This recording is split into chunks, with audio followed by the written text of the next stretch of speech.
Hi, my name is John Maluku. I'm Director of Equilibrium Training Systems Limited, and what we're going to do today is take a look at some of the reports that we generate from our fitness assessments. So first of all, here's a typical report. We've got on the top just the name and the date that it was compiled. If we turn to page 1, first thing you'll see is there's a heading here. This heading can be changed to any particular company, so for instance it might say something like Joe's Personal Training or whatever that's totally changeable. First figure we're going to look at is body fat percentage. We get the body fat percentage, we get it in mass, so in kilograms, and we also get it percentage wise, which is very handy. Also here we've got ACSM recommendations for optimal health levels, and you can see again we've got lower and upper limits for body fat percentage via mass and percentage, and this is really important information to give out. So for instance, if you have a client that comes in and says they want to lose 10 kilograms, they want to lose 10 kilograms of fat, you can see here that they might only have 7 kilograms of body fat necessary to be lost. So it really helps give out accurate and more realistic goals for setting clients' weight in their goal setting.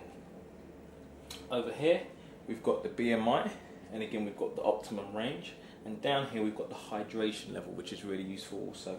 We've got the lower and upper limits as far as percentage and mass once again, and this is very important information that we can give out, especially early on in someone's training. If they're doing endurance training, you might find that they increase weight over time, and it's simply because they've increased their hydration levels, which is a good thing. So being able to break this down into what it is that you've built as far as body fat percentage, muscle mass, and also water or hydration content just helps to give out a much more detailed assessment of what's going on with your client.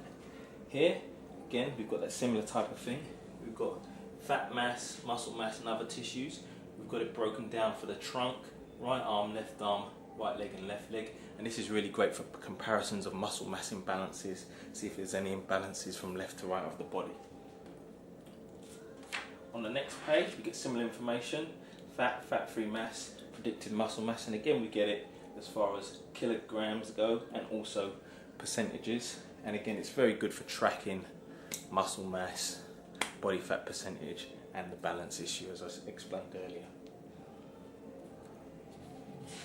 On the next page we've got some of the measurements. We take things like waist circumference, hip circumference, blood pressures, those types of things. So we've got all those figures there, and then here we've got a very nice and easily readable printout with ACSM recommendations for optimal health for each of those different parameters: waist to hip ratio, resting heart rate, systolic and diastolic blood pressures.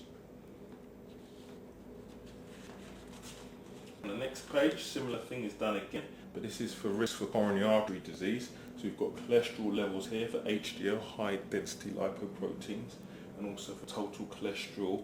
Here we would ask the clients some varied questions so that we can have their risks of coronary artery disease, and then it's all factored in to give us a score. Again, these are ACSM recommendations, American College of Sports Medicine. Over here, this is a picture of the graphical representation of what we get from our resting metabolic rate tests that we do via gas analysis. So these are actually a measured resting metabolic rate.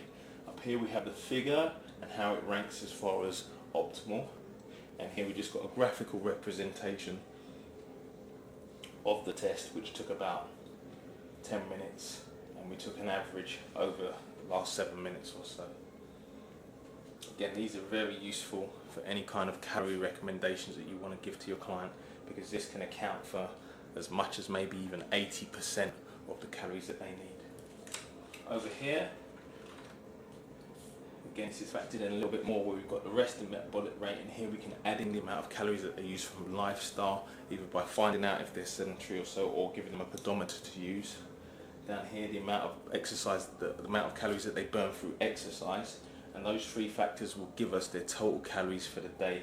And then what we can do, if they have a certain amount of weight that they want to lose over a certain amount of time, we can calculate their recommended calorie intake per day to achieve that goal.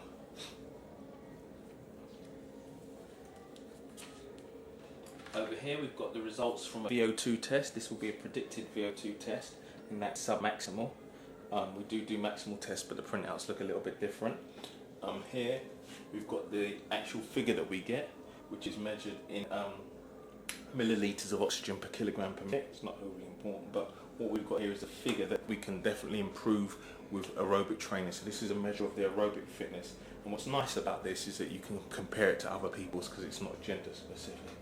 Okay, here we've got recommendations for optimal heart rate training zones for various different goals: fat burning, endurance, lactate threshold training, that type of thing. And this is all based on the results from the VO2 test. So they're all much more accurate than just giving a baseline recommendation.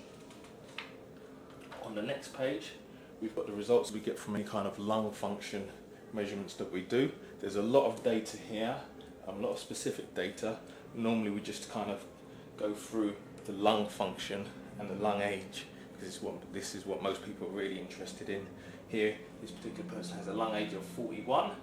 So if they're 30 years old and they've got a lung age of 41, that's not so great. But if they're 60 and they've got a lung age of 41, then that would be great. Here also what you've got is a graphical representation of their lung function, so we can see how quickly they're getting air out of their lungs and the overall amount that they're getting out over time. This is really good for people that maybe smokers, or people that want to drastically improve their lung function and their aerobic fitness. On the last page here, this might be a little bit hard to see, but this is just a trends report. So over time, if we bring them back maybe 6 to 8 weeks later, and then another, that's maybe 6 to 8 weeks after that, we can see the improvements, and the improvements can be tracked over time. And that's true for all of these tests, that we can track all of these tests over time and give graphical representations of the improvements made by the clients. So once again, this was just a quick look at the types of report generated from our fitness assessments, and these will be really handy for personal trainers and for nutritionists to give to their clients, to give them all the information they need to really set realistic targets, adapt their training to get optimal results. This has been John Malou from Equilibrium Training Systems. Thank you.